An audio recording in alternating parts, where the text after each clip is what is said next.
Imam Muslim mengabadikan sebuah kisah yang disampaikan oleh Rasulullah sallallahu alaihi wasallam.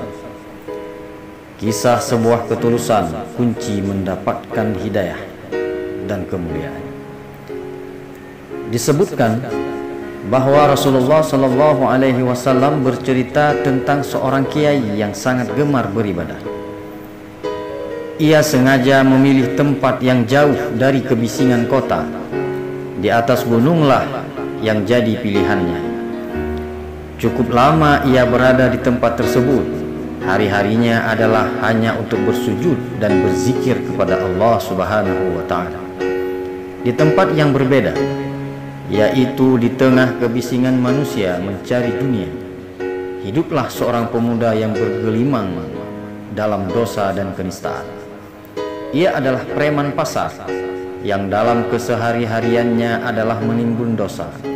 Pada suatu ketika, sang kiai yang di atas gunung tersebut kehabisan bekal makanan, maka ia pun harus segera turun ke tengah pasar untuk membeli bekal makanan secukupnya.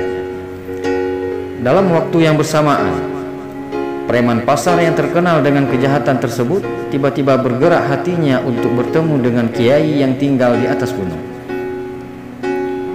Ia yakini ia adalah orang soleh dan kedatangannya pun adalah untuk tujuan yang amat mulia, yaitu ingin mendengar nasihat dan mendapatkan bimbingan dari sang kiai. Maka ia pun mengambil keputusan untuk pergi ke atas gunung untuk menemui orang tersebut. Karena waktu untuk memenuhi keperluan dua manusia tersebut adalah sama, maka mau tidak mau mereka harus berpapasan di tengah jalan. Di pegunungan yang ada adalah jalan setapak yang hanya cukup satu orang berjalan. Jika ada orang lain yang datang dari arah berlawanan, maka salah satu dari mereka harus mengalah. Begitulah pemandangan yang terjadi pada saat itu antara sang kiai yang ahli ibadah dan preman yang ahli maksiat. Suasana yang amat mengagetkan. Sang preman saat itu berpapasan dengan orang yang dikagumi dan dihormati di tempat yang tidak diduga, yaitu di tengah jalan setapak. Ia merasa belum siap bertemu di tempat tersebut. Ia ingin bertemu dengan sang kiai di rumah dan tempat ibadahnya dan bukan di jalan. Sang preman merasakan di dalam dirinya ada rasa takut, kagum, dan hormat bercampur menjadi satu. Itulah yang menjadikan sang preman terduduk di jalan setapak tanpa ia sadari. Ia tidak mampu bertutur kata sepatah kata pun, dan ia hanya mampu memberi isyarat dengan tangannya kepada kiai tersebut, yang maksudnya silahkan melewati jalan setapak ini. Sang kiai pun berlalu, dan mata sang preman pun tidak berpindah dari sang kiai hingga lenyap dari pandangannya. Suasana lain yang dirasakan sang kiai di saat matanya tertuju kepada sang preman yang berdiri di jalan setapak.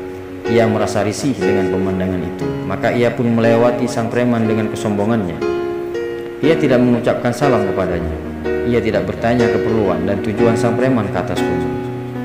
Yang ada adalah keangkuhan dan kesombongannya karena merasa dia adalah kiai dan ahli ibadah, yang seolah-olah benar lebih dekat kepada Allah Subhanahu wa ta'ala. Lalu ia memandang sang preman dengan mata merendahkan dan meremehkan. Di tengah-tengah cerita ini Rasulullah sallallahu alaihi wasallam menjelaskan bahwa karena kesombongan sang kiai tersebut maka Allah mencabut hidayah dari hatinya, dan karena keinsafan, kekaguman dan rasa hormat sang preman kepada kiai, maka Allah memberikan hidayah kepadanya dan mengangkatnya menjadi kekasihnya.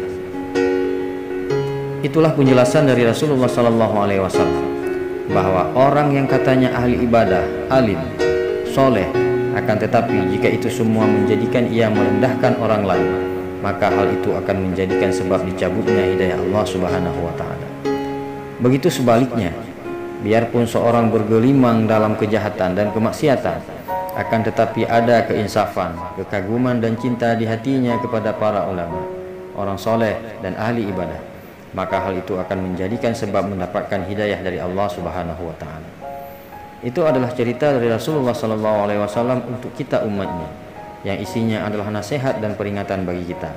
Kita harus melihat diri kita sebagai apa kita, menginsafi keberadaan kita, Jika kita sebagai ustadz harus insaf dengan posisi ini, dengan senantiasa memandang orang yang belum mengerti dengan mata kasih dan sayang.